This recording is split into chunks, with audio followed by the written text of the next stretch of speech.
Hello, everyone. Welcome back to the Erasmus Expeditions. We are here with episode number 25 of the Help Action series, where I bring a guest on and we have a topic that we discuss. I interview them a little bit, get to know them a little better, and then take questions from anybody who may be out there watching. So thank you very much for tuning in this evening. I'm really excited to have this particular guest on. He is a player in one of the campaigns that I run here on the channel called Whispers and Fragments, which we should have an episode of next week, I believe. And I'm very excited to get back into that because we had to skip this past month. All right, so I'd like to welcome my guest, Tim Kearney, coming on to talk about community, specifically as it pertains to RPGs. So Tim, you son of a bitch, how are you?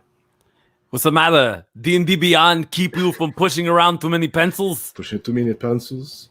I'm Pop great, collar. man. I'm great, man.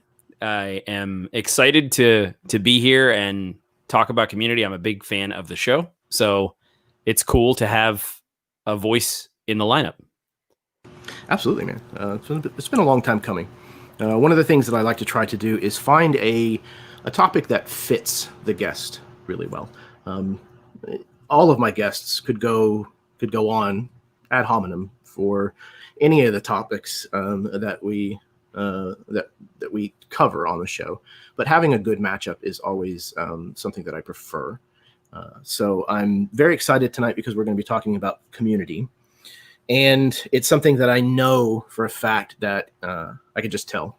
The time that I have talked to you and seen you do what you do, that it's something that's important to you. Absolutely. Yeah. So I'm excited to kind of dive deep into that and take a look at it with you. Same. So where can people find you? Speaking of doing what you do. Sure. If you like fun, creativity, and tabletop RPGs, I have a YouTube channel with two partners, Jeff and James, my brother. It's called Tabletop Terrors. And we have tons of stuff to learn to play D&D. And we also have theory videos and creative stuff. So check that out. And if you're interested in independent published books regarding the RPGs, I'm also a part of Absolute Tabletop. And we just released a dark fantasy campaign setting guide called A Dead Man's Guide to Dragongrin, and that is available right now in PDF, and then we're taking pre-orders for the physical book. So those are two places immediately I would send people. And I would have to agree. If you don't know about those two places yet, if you came here through some other means, for one, hi. I don't know how you found us, but welcome. But certainly, please do go check out Tabletop Terrors. You should be able to find the link to that down in the description of this video. And I think I'll probably add the description or the link to find the Absolute Tabletop official group on Facebook. Perfect. What it's called. Yeah, I cannot recommend that community enough. Anybody who you see on this channel pretty much has come from that community. These games get put together there all the time, and it's a group of very, very it's a community. It's a wonderful community. Exactly. That's why I thought the link was perfect, because if you want to see an example of all this, it's one thing to theory craft and talk about concepts, but if you really want to see something that is a working model of these philosophies, the proof is definitely in the pudding over there. So I would check it out, and we'd love to meet you and immediately welcome you into the community. So absolutely. And I kind of want to talk about AbTab a little bit tonight. It's a social experiment gone wild. I've been a part of a lot of different communities centered around gaming, kind of as the internet has kind of taken off and done well for itself. And there's always been that part of it missing. People had communities within that larger community. They had little cliques and things. And that's not that it doesn't exist in AbTab, but sure, in those other communities, it was really hard to get your shoe in the door. Yeah. To meet people. Yep. And I always resented that a lot. Sure. And so AbTab kind of sprang up, not out of nothing, but almost just overnight. It seemed to have developed into this really fantastic coalition, I guess. Sure. Yeah. And everything was just kind of condensed, and it was like this little nucleus had started, and it's just exploded over the years. So one of the questions that we have from one of the members of that community, Keel Adam, he had a question for you. You've had a hand in cultivating the AbTab community into one that is supportive, constructive, and fosters creativity and collaboration. Was this something that you guys intentionally set out to do? Absolutely. Without question. Yep. It was, even if it was 10 people, we decided that we wanted a community that did all of those things because that's how we treat each other in the company. In Absolute Tabletop, the four of us treat each other with dignity, with respect, with trust. And so we wanted a place where people knew that when they came in the door, so to speak, immediately that's the bar. That's what we're going to be treating you with. And then from there, obviously, you're your own person. You do what you want. But absolutely, we were part of a few communities where some were very healthy with toxic elements. Some were very toxic with sort of gaming components that we liked. And so we were finally just said, you know what, even if we're not looking to poach anybody or take anybody from anything, but we want a place where we can be us and do it with people who are interested in that mentality. And that's what happened. And it, as you say, it grew because that's where we set the bar, which is love, respect, trust, honesty. And we also adhere to that still to this day. We're very vigilant about being very welcoming, very open, but also very constructive. And so, yeah, absolutely. It was 100% because we also didn't set out to do it lightly.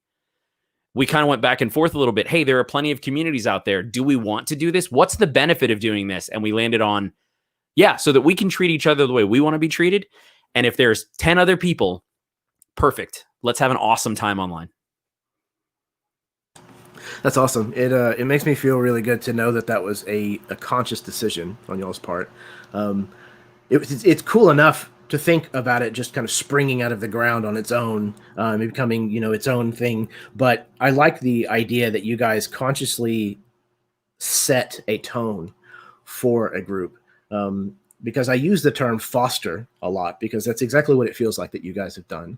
You guys have carefully cultivated that tone within the group. Sure. And I think early on, people understood that was the point.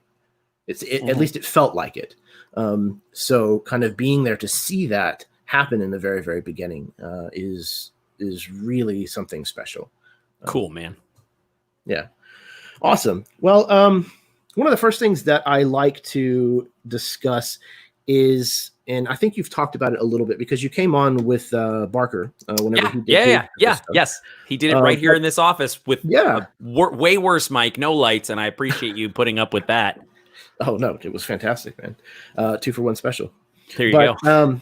For anybody who hasn't seen that episode, or just in case, the story varies, Sure. When and how did you find gaming? How did you get into the hobby? So I'm actually gonna I'm gonna riff off of what I said before, and I'm gonna do something a little differently. So if you want to see my initial answer, check for that episode because I go off in great detail about how I found it through my buddy John and his friend Roy.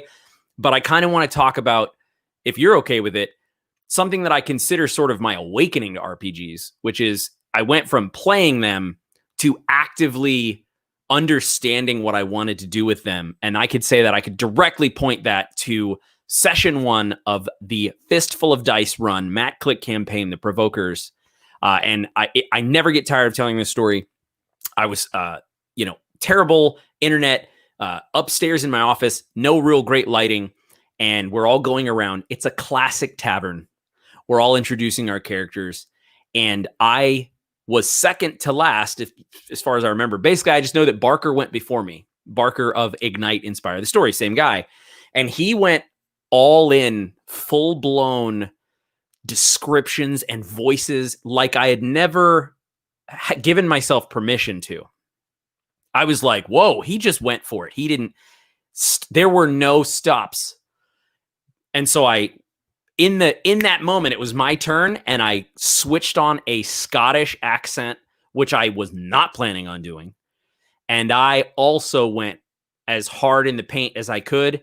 And that became, all of this that you're describing, Absolute Tabletop. So my awakening to RPGs was in the first session of the Provokers campaign when I was like, oh, that's how I want to do it. That's how I want to play pretend and tell stories.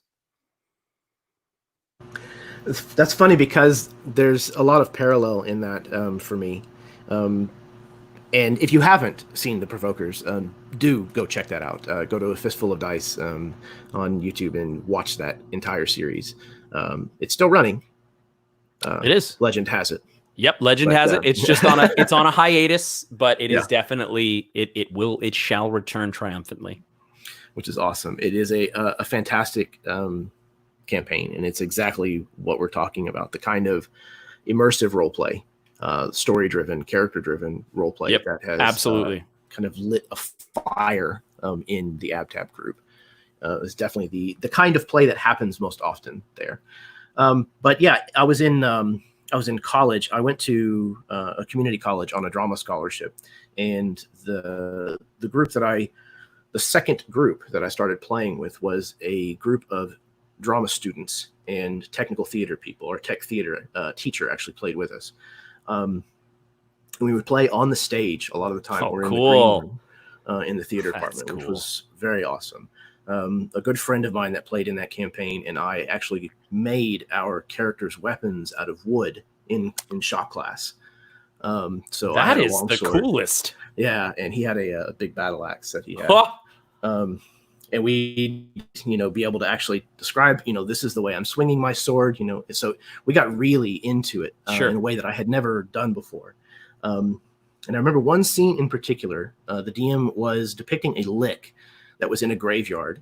And he was talking about how we came around the corner and we were looking through the bars of this graveyard and we can see him. We knew he was going to be there. He's sitting on a tombstone and he stops what he's doing. And he gets in his chair so that he's sitting on the back of the chair with his feet in the seat of the chair. Oh, wow. And he starts acting like he's juggling. And he drops his head. And he completely goes into a scene. He starts acting. And I wasn't expecting it. So he proceeded to perform this entire scene with us in the character of this lick and describe how he was juggling these skulls. And so it was just this fantastic interaction. And from that moment on, I was like, holy shit, I can play Dungeons and Dragons and I can act at the same time. And my mind was blown wide open. That's awesome. And you do. Different. And you do. Like, one of the things I love about your games is that you are, when I run into an NPC as a player, or when you're playing an NPC and I'm watching, I know that's a character that either has depth and you fully thought it through, or you are able to improv so well that I never tell the difference. Well, thank you. That's that's a fantastic compliment. Absolutely, man. I'm like, you're a guy I watch. No, yeah, put that in the pocket. You're a guy that I watch for D&D tips, man. Well, thank you. I appreciate that, Tim. Same, very much the same. Oh, thanks. That's awesome that there's a parallel to how we kind of found the game first, played for a while, and then discovered a deeper way to play. I like to think of it. Well, so some people might think that this topic, community, is a little too external to use in their own games, as if perhaps maybe it's not applicable whenever considering a game itself. But to me, at least, a table is a community of sorts. And is this a sentiment that you would agree with? And if so, what mindsets do you think translate best between the larger sense of this term community and this smaller interpretation of the word? Sure. Yeah. So firstly, I absolutely agree. Basically, if you look what a community is defined as, it's basically people who are sharing a place or an experience. And so, I'm totally down with that. And however you want to define that number of people. I mean, if you want to get specific, if you have a significant other, your home is a community. It's basically the actions, the decisions, the choices that you make. And without question, there is a table community. Um, to me, it's really, really simple. If the golden rule is to do unto others the things you want them to do to you, like the way I think of it is the platinum rule is put others before you. That's community. If you just put other people before yourself, most of the rest of it falls into line and everything else is nuanced, in my opinion. So that's it. And I think at the table, you should do that. And that could seem simple, but let the other players choose their seat first, right? Let the other person, have the piece of pizza and so on. Now, here's the reason why it has to be community, because if everyone's doing that, everyone's taken care of. You know what I mean? And so then I get the things that are important to me, but then you get the things that are important to you because I'm putting your needs first. And so that, to me, that's it. It's not a difficult concept, but it's definitely sometimes difficult to put in action consistently. Well, it goes against a part of our nature as people, as humans, that constant survival instinct that's kicking in of, I need more to hoard to myself to make sure that if I have to go without, I have this little reserve, of whatever that might be, respect or, attention or, but I think that's a very good, litmus test. I think that's a good kind of place to put your moral compass, I definitely am a proponent of treating people the way that I want to be treated. Sure. It's kind of one of those things. I realized a long time ago, when my father died and a couple of other family funerals and things happened, that it's a terrible thing to have people get up and say beautiful and nice words at somebody's funeral and realize that more than likely they never said those words to that person in life. That was a very depressing thing, a thought that kind of settled upon me. And I decided that I wasn't ever going to hold back telling people the way that I felt about them, especially in a positive way. Because you don't know when you're going to be gone, when you no longer have the opportunity to say those things to someone. And why would you not when you have the chance to do so? We are identical in that. I have the same, through different circumstances, I have had the same epiphany. And that's why I tend to compliment people as much as I think of it that it makes sense. Because I also, it has to, for me, it's always got to be genuine. But so like what you're saying, I would rather tell you you're a great DM now than if for whatever reason you got super busy at work and I didn't see you in the community for 3 months. I would hate to message you later. So like to scale it back, not that you would pass away, but to scale it back rather than send you a Facebook message in 3 months saying, hey man, I just want to let you know you're a great DM. I'd rather you hear it now as much as I can. So I'm right there with you. And I love that philosophy. Yeah, I think that's a healthy way to approach a community, because that creates a space where people want to spend time with you in your presence. Sure. And that's what community is about, is spending time with people. If you're getting together with a community that you don't enjoy spending time with, that's not a healthy community. That's a very good point. And that's actually a really good point. And something else that came to mind while we were talking is there is also, if you would call those things deposits, there is also a healthy withdrawal system that happens as well. And so a community isn't all just, whatever you want. That's not really what it is. It's more about asking like, well, hey, what would you prefer? What's more important to you? What can I put first for you? And then when I do have a need, I can also ask the community, because I've been chipping in so much that I can say, hey, everybody, I've been working on this rule set and I would absolutely love some eyes. I think that without question, you're going to see that the people who are constantly making deposits into the community, they're the ones that when they go to make a withdrawal of people's attention, in that case, it gets 5-7 comments. Hey, I love it. Try this. Your dice, try this. And so there is also a healthy economy there. I don't try to think of it that way, but it certainly is part of it. Yeah, it's. I want to come back to the idea of what you were talking about deposits and withdrawals, but it's. I think a lot of it too has to has a lot to do with how much more open we are now as a society as far as mental health. Sure. Because that's something that we need as humans, that we can give and give and give, but every once in a while we have a break. We have to take a break and, put ourselves first. And I think understanding that that's a normal mental state, that sometimes you have to put yourself yourself first. I think having that also be a fundamental part of any relationship, and a relationship that drives a community, is certainly the thing that's kind of beating at its center. So I think that makes a lot of sense.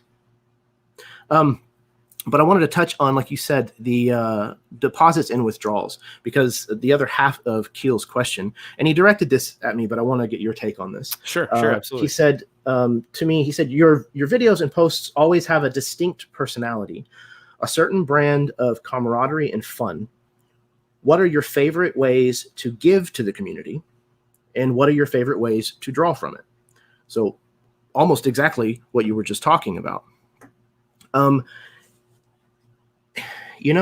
I don't know what my favorite way to give to a community, like AbTab, is. I guess if I had to choose one thing, I would say just running games, playing.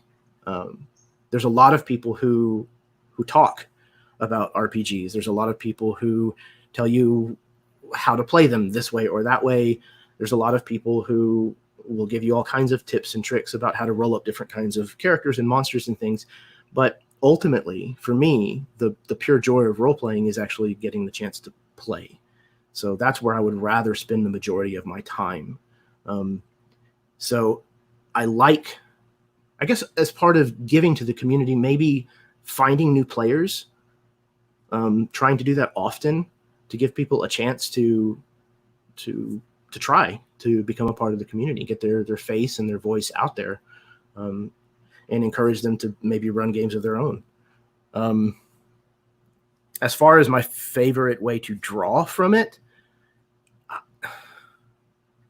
again, just the chance to play, the chance to play more often, the chance to, when I put up an interest post, to have enough people that post interest that I can go through and actually pick the players that I think are going to understand the emotional tone of the kind of game that I want to run. To have that choice, so that my games kind of feel like they're elevated beyond just what I have in my head, I guess is probably the biggest withdrawal for me. But what about you, Tim? I'll back it up with a second answer. My first answer is the same. It's running games. I wish I had more time to run games. There's a camaraderie that's built playing RPGs. It's difficult to explain how it wires memories into your brain, but I can remember things that happened in a game better than I can remember some real life events.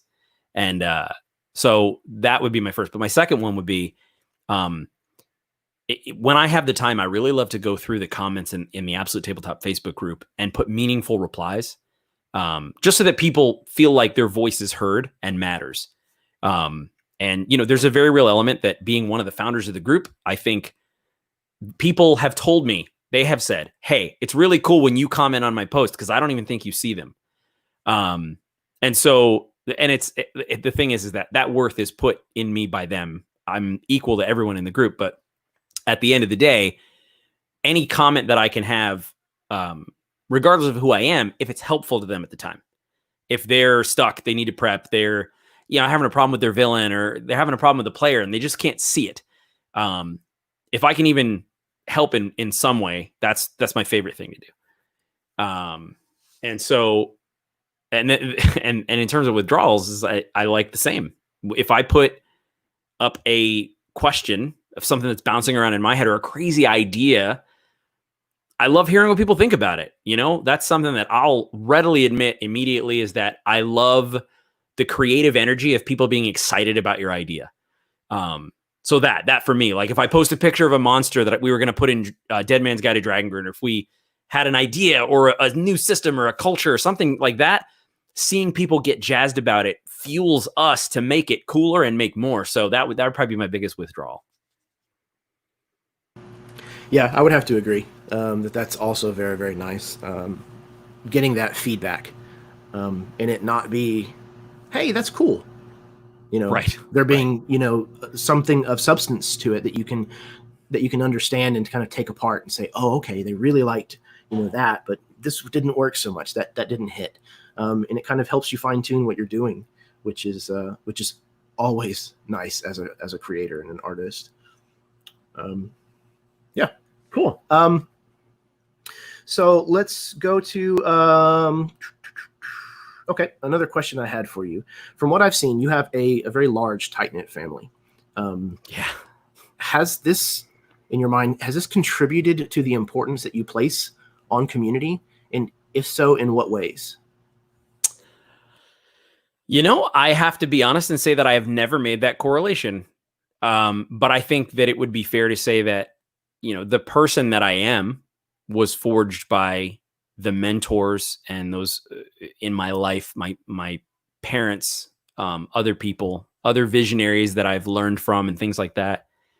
That has shaped who I am. And I guess having them show me the importance of their attention and their time and their love and their kindness is kind of what conditioned me. So I would say it definitely did, but I will admit that it wasn't a conscious thing. In fact, sort of crazy backward thing. We can never get a family D&D game going. Funny enough, but we can get a mean family dinner on where James cooks a Gordon Ramsay level, beef Wellington to perfection, and we'll all sit and eat and have the loudest, most boisterous laughter you've ever heard. So, yeah, I think it definitely played a factor. And I appreciate you kind of bringing it out right here. Yeah, absolutely. I have a brother and a sister, and by no means is that a large family. Both of my extended families are fairly large, and we grew up playing games and spending a lot of time together, which is one of the reasons why gaming is so intrinsic in who I am. But we used to play all kinds of different board games, and like you said, especially at family reunions and things, we just laugh until the stupid hours of morning. There may or may not have been, more than a little alcohol involved for some people, but I learned most of my dirty jokes from my uncles and my aunts, many of them. Amen on that. Amen to that. So hard, way earlier than I should have. Oh, definitely, like years too early, but yes. Yeah. And I think that is definitely somewhere in the genesis of my my love for having a strong community, a tight knit community, is certainly because of those kinds of moments that was formed in my family. And I think there was a little bit that I could recognize of that in what you guys post. You guys talk about doing dinners and things together a lot. Were you guys a gaming family? Did y'all play board games and stuff? So, we yeah, to a degree. So like it was later when all of us were kind of old enough. So it wasn't like when we were kids, really. I played a lot of games with my dad because I was the oldest. So kind of when I was when I was 10, we would play all kinds of things that they were probably over my head, and he would still kind of teach me. We'd play half the board, like Fortress America or Axis and Allies and things like that. And then there was this sort of lull where, I was off being a teenager playing video games. And so I'm playing, at that point, it's like Mortal Kombat 2 on Sega Genesis, to date myself. But then as my other brothers started getting older, and they were kind of old enough to like rock the rules, it was actually my brother James who got like deeply into board games. And my dad loves board games. And so James started buying, kickstarting backing kickstarted games, and then buying other very kind of classic games like Twilight Imperium, these games that take 2 hours to set up and then 5 hours to play. And so there was this kind of renaissance where as a family we would do family game nights for a while there, for sure. Definitely. That's awesome. Growing up, we did a lot of growing up as a male in the South, you can't not know what dominoes are. So like we played 42. I learned how to play spades, which is pretty much the same game, just with cards. But we played Yahtzee a lot in my house. We played Clue was another big one. So I grew up playing a lot of kind of classic board games, but also learning games and watching how people behaved at a table. Sure.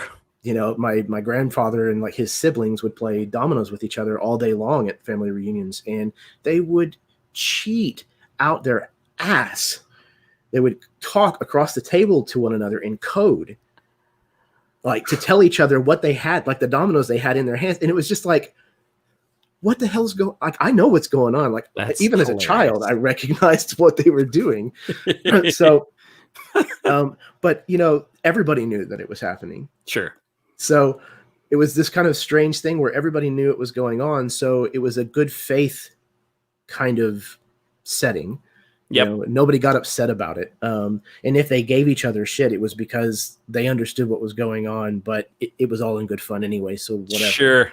Sure. So yeah, it's definitely, it's interesting to hear that something similar may have occurred with you guys. That's really cool. Yeah. Okay, cool. So moving right along, there's another question that I brought with me here. This one is from Nicholas Jaquette.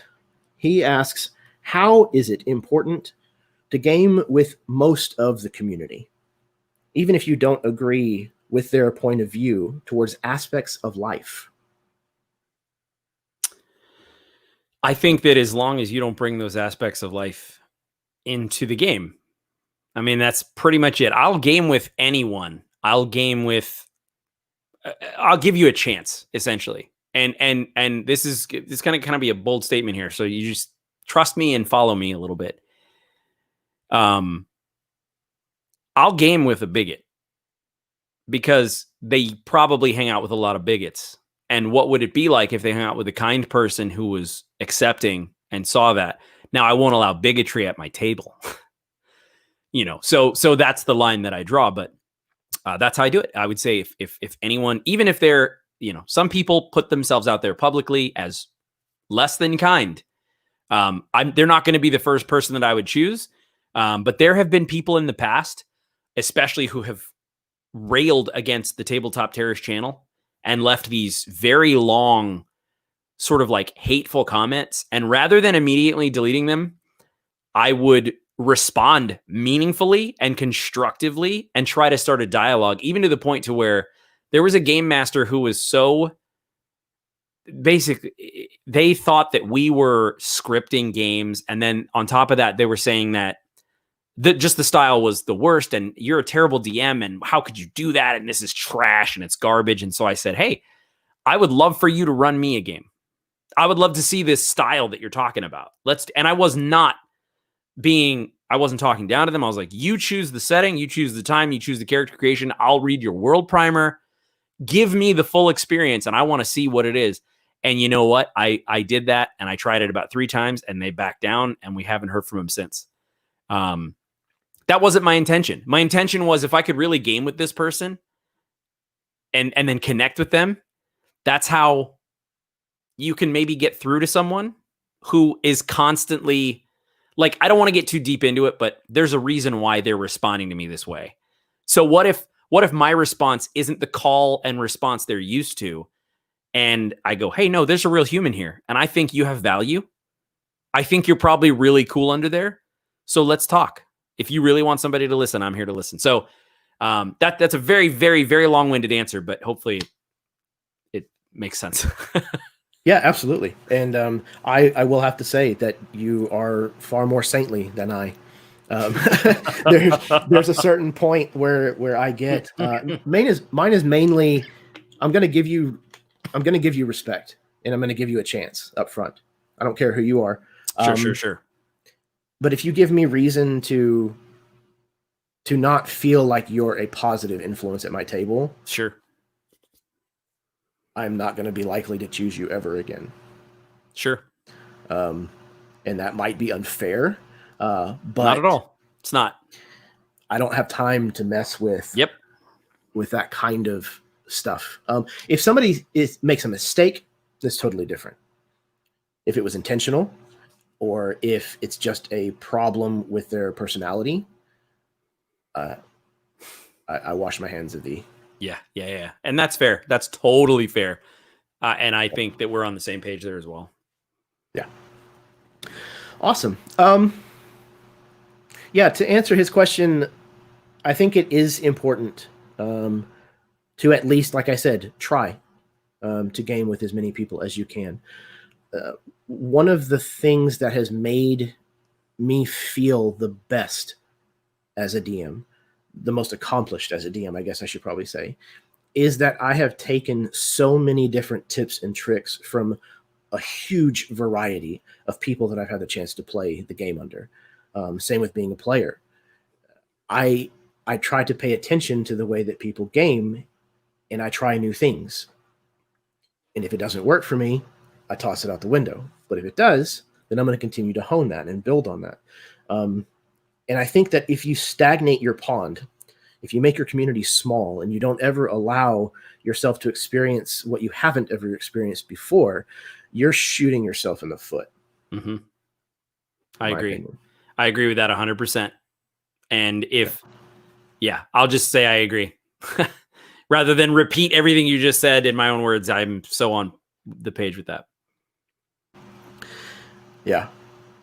But again, even if you don't agree with their point of view on certain aspects of life, I can't agree more with what you said, Tim. Like, as long as that shit isn't being brought to the table, then it shouldn't be it shouldn't be important in the game.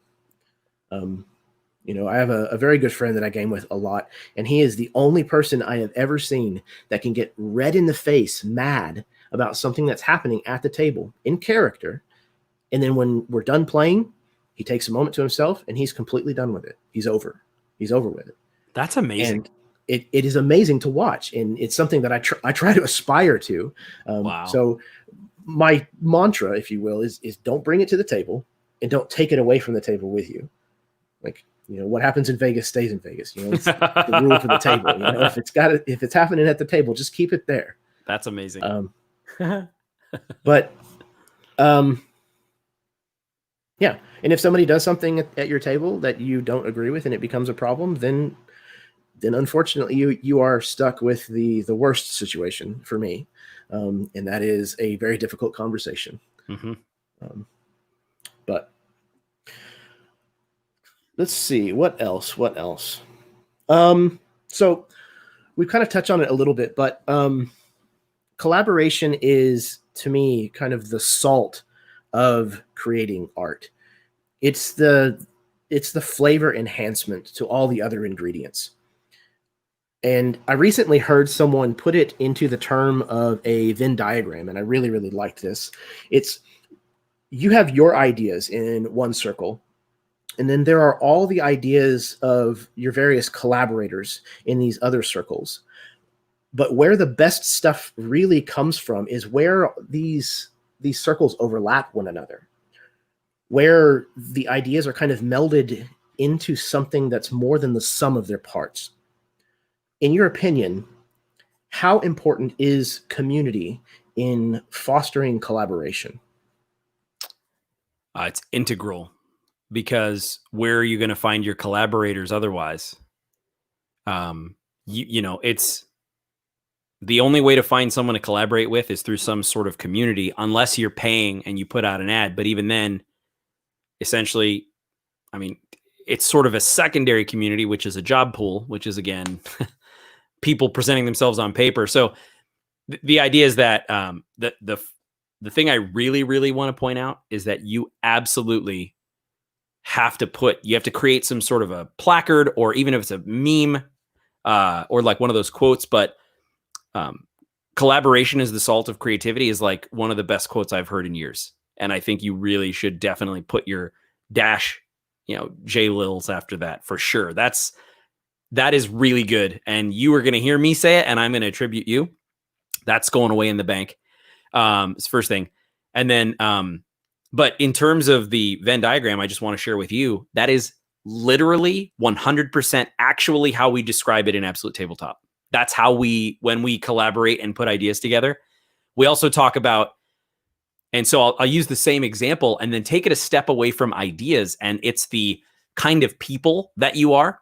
So the viewpoint that you're going to see. So, you know, we jokingly call it the insert name here, spesh, you know, short for specialty. So it's like the Click spesh, the Bark spesh, the Tim spesh, the James spesh. And essentially, because all of us touch everything in some form or fashion that is released, it's exactly what you're saying. And by me being someone who is, to use one example of how we're different, I'm very visual. So I'm the art director. So I'm thinking of like, hey, that's really cool. Can I just say that future-proofing this as you create it, consider what their uniforms might look like, because that's going to be affected by that Magitech gauntlet you're talking about. And so like, that's something that probably only I would think about because I'm thinking of the art in the future. Matt is thinking about, hey, the way that you're writing this is, you know, it's cool, but you might, it might encompass more if you moved this up a hierarchy level and made this. And so the ideas and also the people are the Venn diagram. And so I totally agree with everything. But in terms of like how important is community collaboration? I think if you want an easy time of it, community is essentially collaboration in action. Because if you put up a post, then I reply, and then you reply, we're essentially going back and forth and building this thing. The way that the freelancers that we have hired have earned their position is through meaningful interactions publicly. So everyone that we've hired as freelancers for Dead Man's Guide to Dragon Grand and some of the other projects we have working in the back have all been people who have done exactly what you're saying. They've shown themselves to be awesome in the community. And then we say, hey, you're really good at doing X. I see it all the time in the community. Can we hire you to do it? And that could be said of every single person whose name is in the credits outside of our own. So I think it's integral. Yeah, I think you're absolutely right. And part of being in a community is what allows you to see those talents, to recognize that in other people. And if you can't recognize it in other people because you haven't taken the chance to listen to them or interact with them, then you're not going to be able to tap into that raw potential. Yep. Like I mentioned earlier, if I'm running a game that I know I want to be really dark and serious, and I have this list of people who have posted interest in that game, if I don't know how these people typically play, I can't then go through and say, I think these two people are going to work really well together. So I'm definitely going to pick the two of them because they kind of tend towards that dark atmosphere anyways. So I think they'll definitely help tell that kind of a story. But if I don't know those people, if I haven't gamed with those people before, then I'm not going to be able to make that call. Yeah, that's so on point. If you want to get chosen for more games, post and comment so that people can see the kind of person you are. Jeff Doty has even said it on Tabletop Terrors that he posted interest to some really, really high number of games. Like, I don't want to overstate it, but I think it was something in the neighborhood of like 20. And it was finally like the 21st one he got picked, and now the rest is history. He's a freelancer for us. But yeah, I totally agree with that. Yep. I have to say, I wasn't smiling at you. I was laughing at Alan because I didn't know the exact format of the show, so I haven't been doing any shout outs. But Alan on Check for Traps said, sorry, it's getting me. He said, Tim is all like, all right, stop, collaborate, and listen. And that just hit me in the right spot. And so you're being so serious, and I'm just cracking a smile. That's what was going on there. Got me in a public chat. Man, I go from 60 to fart jokes in the blink of an eye. Like, it doesn't bother me in the least.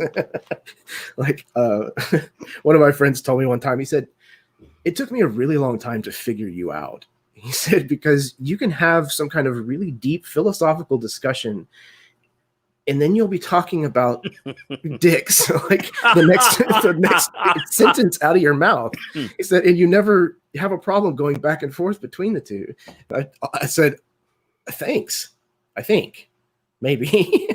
Yeah, right. You're like, I don't know. Wow, how to. Sorry, I don't know what to say here, but yeah, so it doesn't bother me at all. And yeah, they're cutting it up in the chat over here. Speaking of cutting it up in the chat, Tamiko has a question. Sure. Who is your favorite in the community? It's okay. Me. You can say it as her. It's me. I'm the It's favorite you. in our community. Well, That's the only safe answer. It's not true. Right? It's not true. But what a rigged question. What a parents, right? Like parents, you have Sophie's 6,800, right? You have 6,800 kids. Which one's your favorite? That's really tough. I'll say that that's not a good question, Tamiko. My favorite person in the community at every given time is the person who goes out of their way to meaningfully respond to a new person in the group. So I could say that, like, to give you a sort of answer, if I'm scrolling the feed and I see someone and it's got the brand new hand wave, where it says this is kind of like a new member, and I see, they posted it 4 hours ago, 1 like, nothing, and then I see this rad comment that's meaningful and in depth and great, I'm always like, way to go, Tamiko. Thank you for that. And then I'll try to respond as well because it's in my feed and just kind of keep that going. That's my favorite person at any given time. That person who takes the time with that unknown to try to foster them in, because you never know who your next best friend is going to be. I actually met Matt Click through another online Facebook group, and we kind of hit it off because I liked what he was posting and I would respond to what he was posting. And I'll never forget, he was like saying like, hey, I'm trying to figure out these cultists and whatever. And I was like, dude, you should go so different.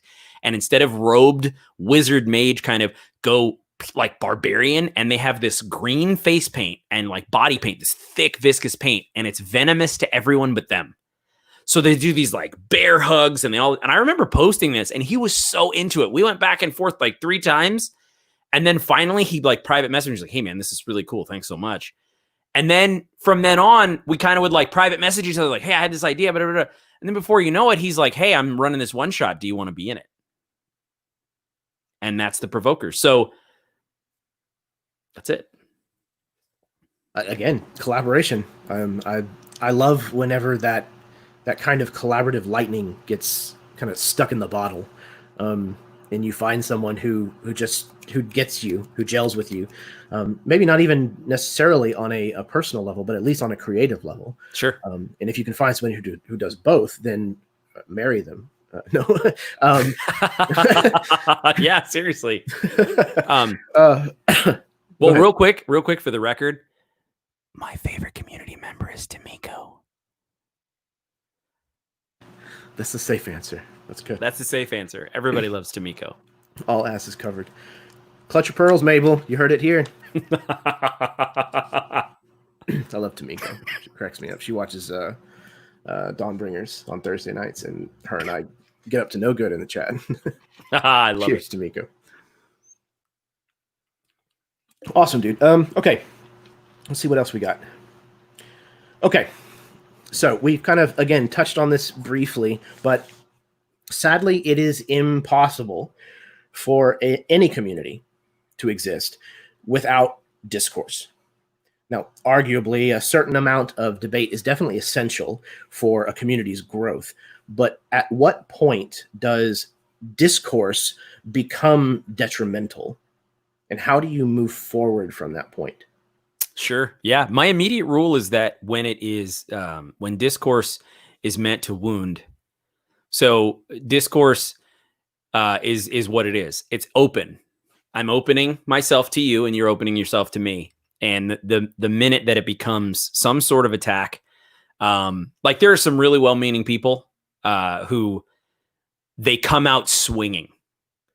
And what they're saying, the platform on which they're standing isn't wrong. But nobody likes to get punched in the face.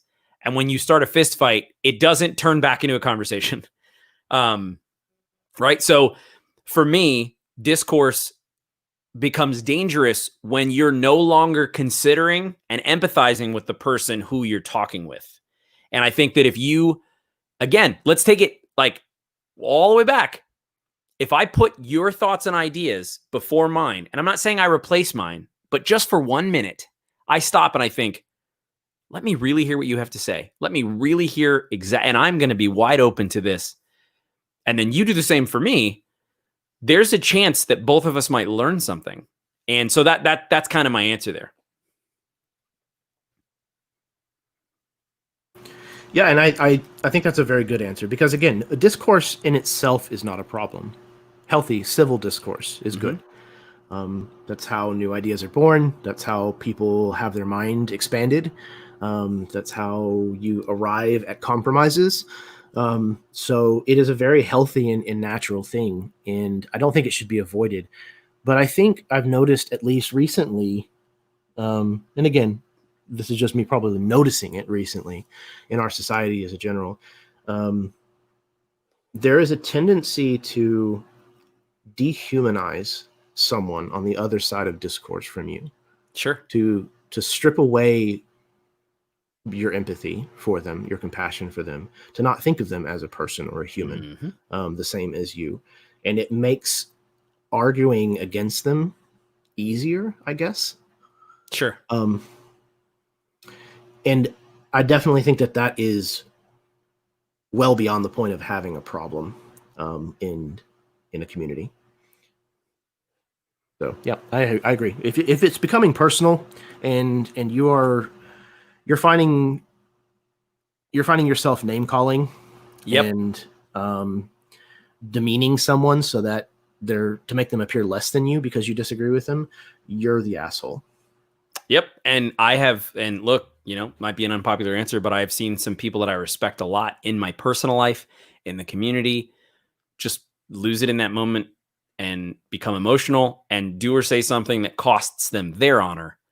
And, that's a bummer. And we've all been there. We've all done that. But it's a shame when you see it happen in any community, especially online, because it's kind of there forever. So yeah, I'm with that.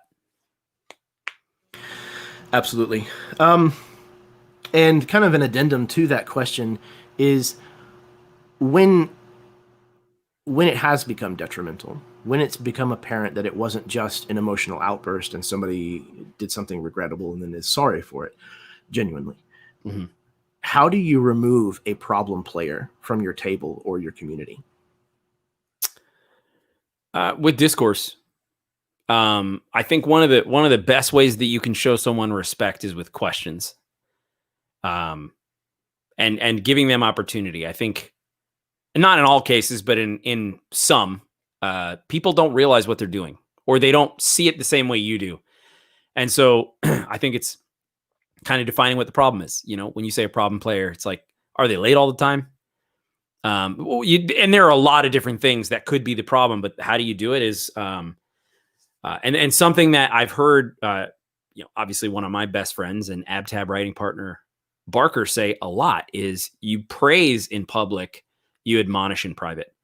And so that's another thing too, is that I think people respond very differently when you approach them separately and go, hey, listen, I just wanted to, hit you up and just say, this is kind of what I'm seeing, but can I ask you, what is it that you're trying to achieve when X happens? Or, hey, can I ask you, are we playing too early for you? Because the answer might be, yeah, I don't get off of work until this time, and then I run home and I'm always hungry and I got Okay, cool. That is different than, yeah, I just don't care. I just don't care. Totally different conversation. And in that case, like you said, we hit on it earlier, that'd be someone I'd probably eventually remove from the table. But that's kind of where I'm at with that. Questions, just ask them what's going on and see, have a discourse about it. Yeah, I think that's a really good way to handle it. It's a healthy approach. And I really like the praise in public, admonish in private. That's definitely kind of the way that I am also. People get very defensive if they're confronted in a group of people with something, even if it's a truth that they need to face. That's not a really good way to start off a difficult conversation, in my experience. Yeah. And there's been a couple of times in my home group, we've played together for 20 years now, and there's been people who have come and gone through that era, and there's been a couple of times where I've had to have very, very difficult conversations with people who were not only players at my table, but very good friends of mine, or family sometimes, as the case may be. And I always found it better with a phone call, a one-on-one phone call. Yep. It didn't always end well. Sure. But I always felt that started the conversation off in a much better place than taking care of that at a table in front of all the rest of the players and stuff.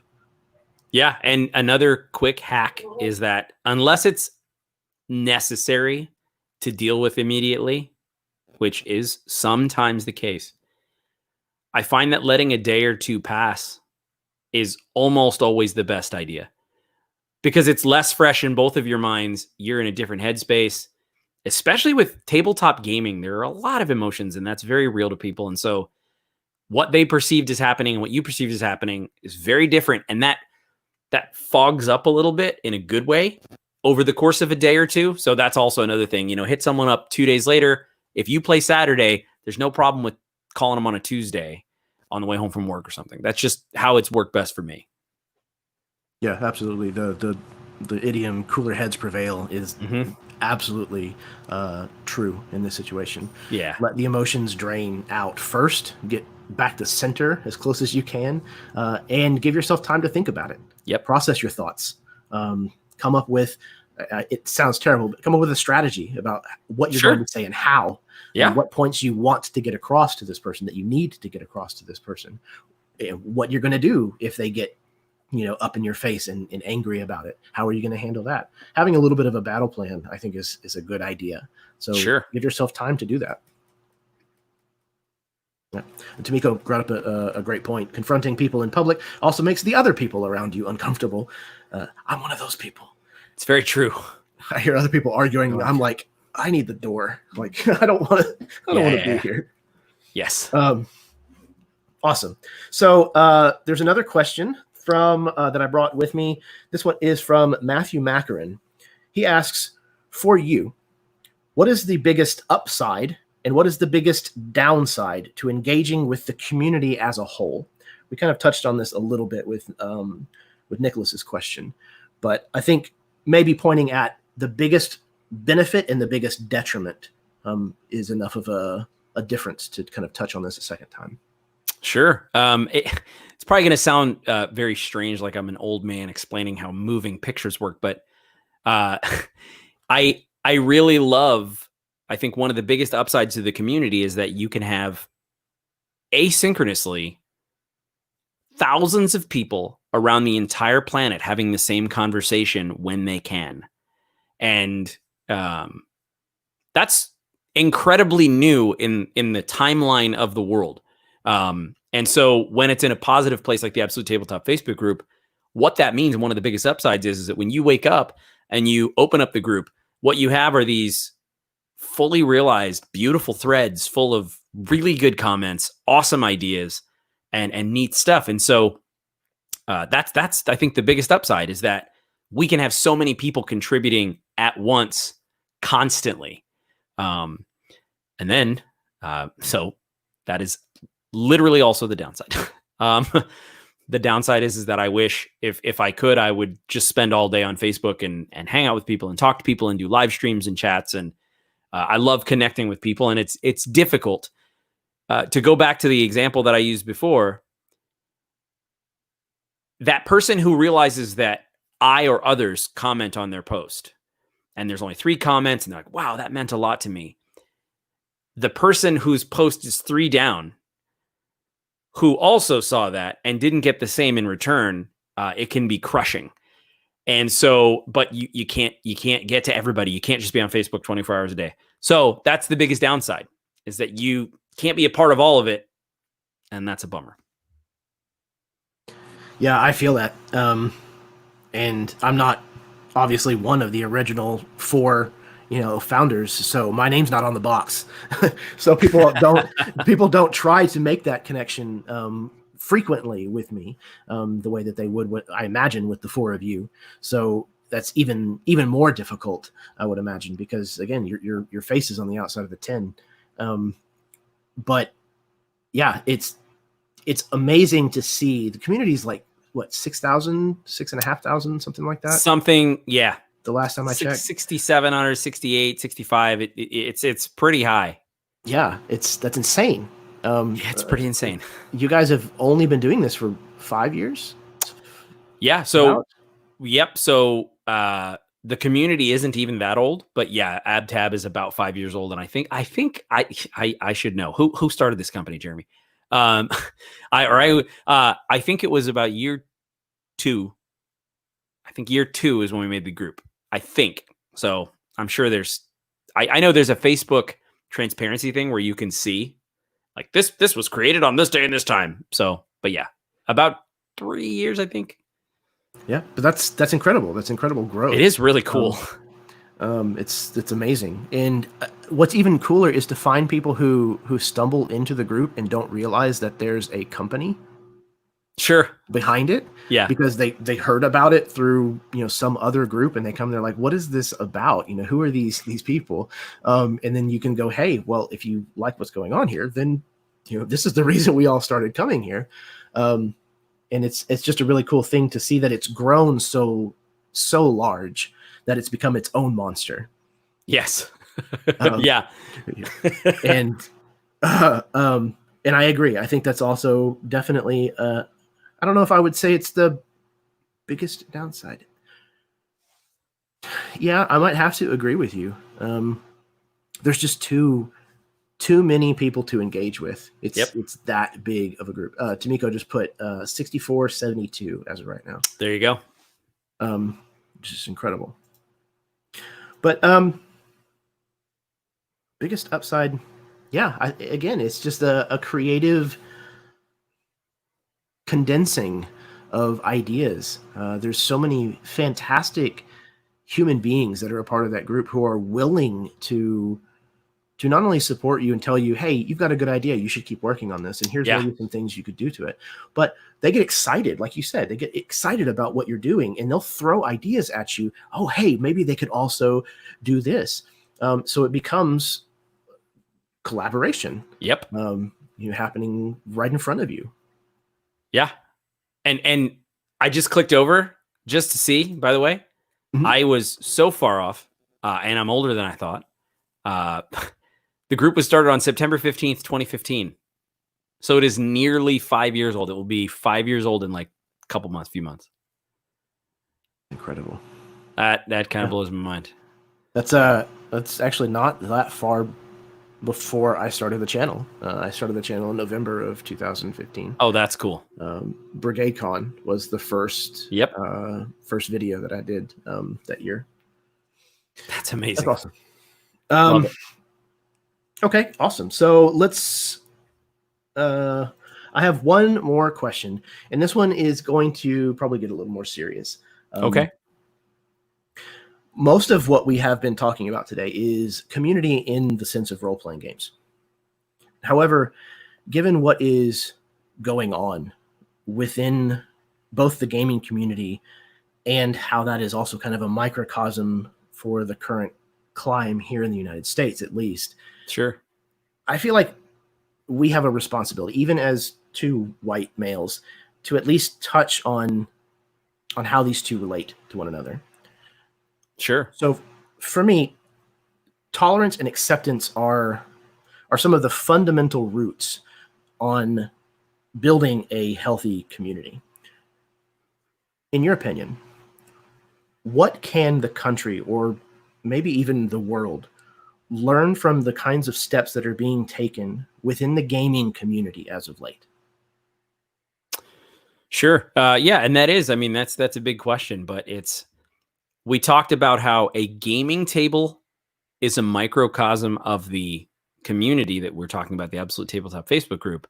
And I think you could even scale that up to say that the community is a microcosm of the country. And essentially, what can they learn? They can learn that take the time to put someone before yourself. And I know, I keep harping on that, but the truth is, man, I deeply believe in that as a core principle of how I personally live my life.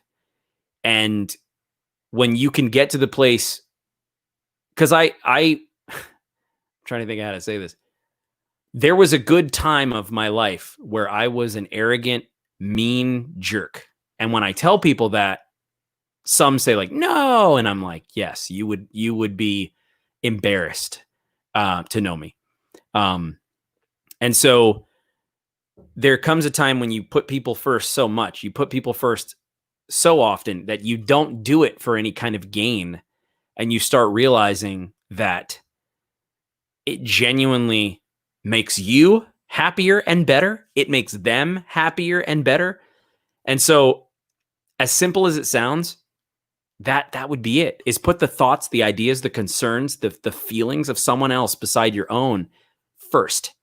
And I think if you even start off with that, the discourse you can have starting at that foothold is so much more constructive and peaceful and positive. And so, yeah, I mean, that's how I am every single day. You cannot listen. I grill in the front of my house because I want my neighbors to see me. I want to wave to them. I want to offer, hey, do you want a burger? Social distancing. But that's the person that I am, because I believe that I can make a difference with every interaction that I have with somebody. A gas station clerk and it's not like some cheesy thing. It's just like, yeah, I'm gonna put this person before me. And if I'm not perfect. I listen, man, I'm not perfect at all. But if you can just have that thought and live intentionally trying to do that, people intuitively respond the same way. The surprise they have when you genuinely ask them something or go, hey, yeah, no, don't sweat it. I got it. I paid for yours. Don't sweat it. It was just a sandwich. So I got you. Whatever. The amount, what? You paid for my lunch? Why would you do that? Just enjoy it. I don't know. I just wanted to do that. Pay it forward. Anyway, that is a very simplistic sort of philosophical answer, and it isn't heavy hitting or anything like that, but that's what I try to do. Yeah, I like that. I'm way too much of an introvert to do that myself. Sure. Starting conversations with strangers is not my strong suit. Sure. If I'm talking about gaming, if I'm talking about movies, I can talk, ad nauseum forever. Sure. As evidenced. But if I'm out in the street and it's just going to be polite, small talk, I am very quiet, very shy. Sure. And but I definitely take to heart that I treat other people the same that I expect from other people. Again, like, I'm going to treat you with respect and dignity until you give me a reason to not. Mm-hmm. And then I'm not going to treat you with indignity. I'm just not Sure. going to interact with you anymore. Yep. Understood. Yep. I very quickly cut those kinds of people out of my life. Because again, same as with gaming, I don't have time for that. I don't know how long I'm going to live, and I don't need any additional stress. I have enough to deal with because of the kinds of things that life already hands me to deal with. I don't need to also have that kind of toxic connection. I'm not going to do it. Yeah. But the people that I have met and felt comfortable opening up to and establishing a strong connection with are incredibly dear friends of mine that I would do almost anything for. So it starts with dignity and respect, and it's only going to get better from there. Because again, that's what I want. That's the kind of friendship that I want. Somebody that I can count on, that I know that I can call if I'm in trouble or in a situation or I can't handle something that I'm going through. And I want to be that for other people. It makes me genuinely happy to be able to help people when they're in those kinds of moments, and to just make them laugh. Yeah. It's a huge part of life, in my opinion. Humor is a salve for a lot of things. It really is. There's a lot of difficulties that life is going to give you, and if you can find people that can help you laugh through it, those are the people to hold on to. The Kearneys are famous for having like laugh riot funerals. Yep. So, and it's not all that way. We're crushed, we're destroyed, but Of course. the jokes that we tell and the different things we say to get through it is so natural, to the point to where if outsiders are also attending the funeral, it's usually appalling. And we tend to try to be as respectful as possible, but it's, if they're our family, it's kind of like, no, you're in on our party right now. So I totally agree with that. Yep. We're very much the same way. My immediate family, my brother and my sister and my mom, when my dad died, we were joking at the funeral, and it's not a thing of disrespect. No. That's what my father would have wanted. Yes. Was for people to, and it's the same with me. Like when I go, I don't want people boohooing and crying at my funeral. I really don't. Same. I mean, maybe privately, later, but no, I'm just kidding. No, I want people to have a good time. I want people to talk about the fond memories sure. that they made with me, the stupid things that I said, the jokes that I told. I want it to be a happy occasion, a celebration. And that's really smart. Yeah, to me, that's very much, to me, that's a better way of looking at it. And again, sometimes you can't do that. There are people who can't grieve that way. Sure, and that's fair. That's totally understandable.